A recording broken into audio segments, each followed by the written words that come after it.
let's go to football for a second. Every year, the NFL's been doing this, and I think it's great. I feel there to be nothing more honest when blind surveys are taken amongst teams and they get to tell the truth. 1,695 NFL players provided feedback about their teams. And it's the 2025 NFL team report card. Basically, which teams have the most favorable atmospheres, locker rooms, clubhouses, family accommodations, that sort of stuff. I'll tell you what, I'm going to be truthful with you.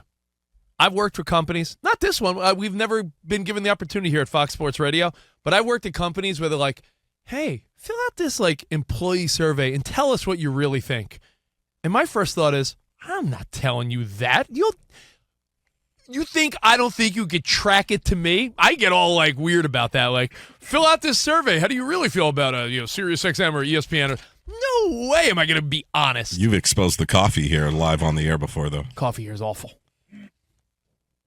But I will say, I love that these players, they have nothing to lose, and it is a blind survey, as they say, right? So these guys get to rate the facilities, how the organizations treat families, how they handle free agency, how they handle everything. And COVINO, head coach, ownership, everything. Team travel, weight rooms, all that. Sign your report card, snacks, and give it back tomorrow. What do we got? What teams are?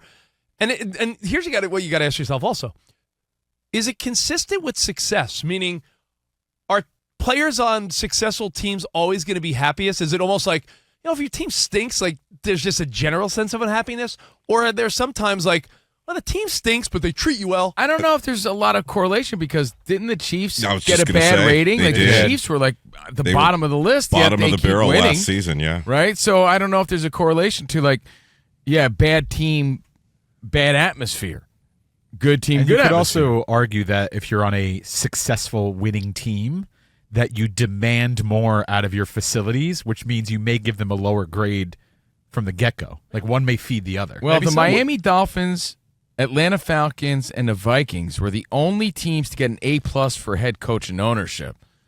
So they were the only teams to get A+ in that area. But the gist of the whole story here is that when it comes to favorable atmospheres, overall, the Dolphins scored the best and the Cardinals scored the worst. What I think is interesting with the Cardinals portion of it, and you'll see this with other teams, the Cardinals are a family business. It's been in the Bidwell business for so long. You look at some of the other family business teams, it's not maybe not all of them, but Steelers, Chiefs, where we think Rooney family, Hunt family, you guys just mentioned. Yeah, the legacy. Yes, absolutely. They know football.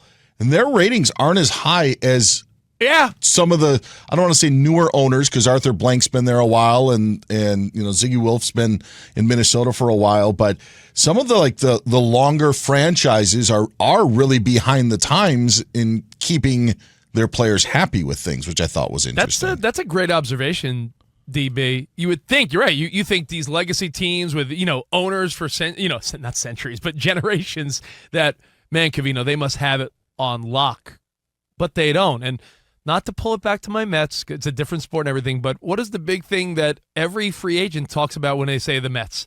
Since Steve Cohen took over, how they treat the families and how they are as people. And that means more. Don't you feel like that means more now than ever in any sport?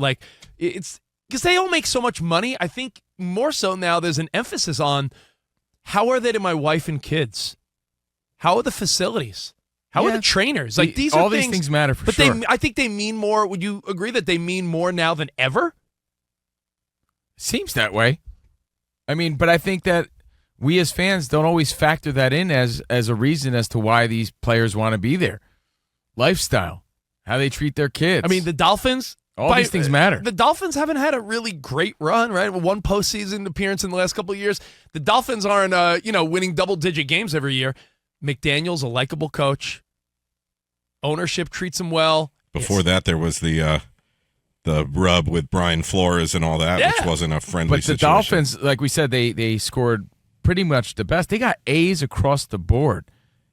Yeah. When you're doing a quick glance, like your kid's report card. I was going to say that it's like Miami Dolphins. Yeah. At a glance, the top 11 teams here: Packers, Saints, Ravens, Commanders, Texans, Raiders, Chargers, Broncos, Falcons, Vikings, Dolphins. And at a glance, the lowest scores you see at a glance from the top 11, the Commanders in the training room got a C+. That's kind of low because everybody's A and B, everything. And team travel, C+ for the Chargers. And then when you dive into that stuff, more, everything you're like else C+, is A and B. Then you realize like the stuff that we don't know, Dan Byer, like some teams have such better accommodations than others. I remember watching a documentary about the 49ers, and it was that Joe Montana, the Joe Cool documentary. Bill Walsh and Eddie DeBartolo and that ownership in the Niners back in the day, they made sure the 49ers had the best high-class, first-class planes and facilities and stayed at the best hotels. Like, they treated the 49ers stars like the Montanas and Ronnie Lotts and Steve Youngs, and they treated them like stars. The Patriots have their own plane, and the players ripped it. Like, they were not happy. You look at New England. New England was 31st out of 32 teams. And we're talking about Bob Kraft and going to the Hall of Fame and doing all this stuff for all the wins and stuff like that. But this stuff is what is, tells a lot. It's eye-opening. And we were trying to figure out why in the world Stafford would want to leave L.A., or how could that even be a possibility? They didn't even make the top 11 here. Well, but the Raiders did. I know it's a trend in workplaces now, but there's a commonality between the two places you and I By work. the way, Danny's Raiders were A's across the board, a few A- when it comes to, again, head coach, team travel, they got an locker room. They got an A++ in handsome ownership. Handsome ownership. Oh no, I'm sorry, no, it's a B. Tom Brady. Tom Brady brought it up. No, Davis brought it down. It's but the two places you and I have worked, and the commonality between Bennigan's and Wendy's. What two places are you talking about? We did work there. Right, guys, close your eyes and listen. Ready? Yeah. Welcome to Wendy's. Can I take your order? Oh, that's you. Oh, man, that was my start. Did Wendy's get an edge because everybody's on the headset so they know what you get drive-through? I saw a fast food show about it that said that's why Wendy's is so quick. Dan Byer, I was the master of the drive-through. In fact, that's actually, why Rich I'm on the invented radio. it. Rich only wore that because Britney Spears wore one. So, and he changed the culture of Wendy's. I changed the culture of drive-throughs. So people don't know that. Yeah, Dave Thomas and I had a meeting. But the one thing that I do love about Fox Sports Radio and our other part-time stuff and stuff we do with SiriusXM, that the narrative of like, hey, listen, if you need a day to do something with your kids, do it. And think about that as far as teams go. We talked about how teams treat wives and family. That is so important. It makes you feel good, yeah. Like it's one thing to preach like we're a family, but to actually act like it and really deliver on it, that's another thing too. Listen, right? A lot of people say those things, but they don't mean it. If you're a hard worker, which we come in here every day and try to have a lot of fun. We're not taking days off randomly. We're showing up here every single day. If you told the boss, hey, my daughter's got a recital, I got to leave a little early one day, he's the type of guy that would be like, absolutely. Yeah, and that makes you want to work harder when you're here, right? So that you can do things like that.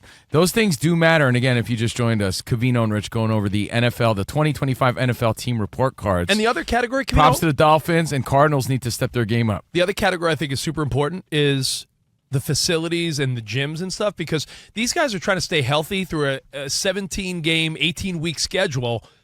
And when you have weak-ass facilities and, like, remember in Major League where the ice tubs and the hot tubs didn't work? It's like, these damn... You need to have great facilities, and I think that's another thing. If you were a player, my priorities would be, besides how much money you pay me, you going to treat my family good, and you're going to take care of my body as a player on your team. And those two categories are clearly obvious in these surveys. Yep. So props again. And I wish we had. No, I don't wish we had these, but I guess you get some honest results and you can make some good changes out of this. So maybe it's an eye opener for the Cardinals to be like, yeah, we need to step up our facilities. You want Iowa Sam and I just Danny want better, G and Spot to do surveys how it's like to work with our show? I just want better snacks in the vending machine. That's all. Okay.